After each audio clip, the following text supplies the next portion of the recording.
ભાઈ શું ધાસુ લાગો છો ભાઈ, એકદમ રાપચીક લાગો છો, રાપચીક લાગો છો એકદમ.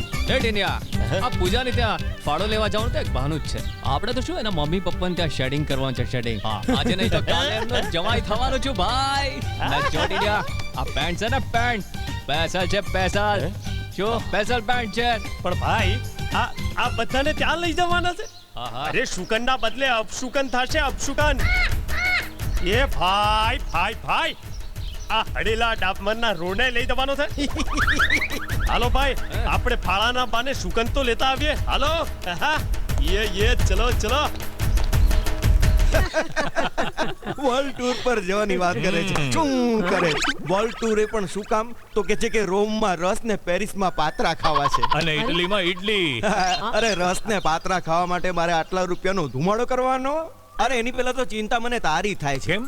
અરે આટલો મોટો આ મરદાઓનો ડોક્ટર, એટલે કે પોસ્ટમોર્ટમનો ડોક્ટર આપણા દેશનો, અને એ જાશે તો અહીંયા મરદાઓનું શું થશે? આ બધી લાશોને સ્મશાન ભેગી કોણ કરશે? એની ચિંતા તારે કરવાની જરૂર નથી, મારી પાસે માણસો છે.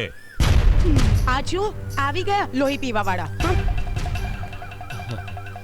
આ મવાલીઓ અહીંયા શું કામ આવ્યા છે?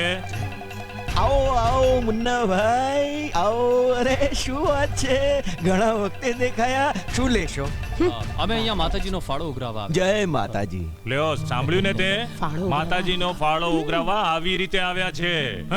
આ લોકો એટલા નવરા છે, આખો દિવસ સોસાયટીમાં ઉધમ મચાવે છે, અને હવે માતાજીને નામે આપણને હેરાન કરવા આવ્યા છે આ લોકો. અમારી પાસે માતાજીના ગરબાની પોલીસ પરમિશન છે.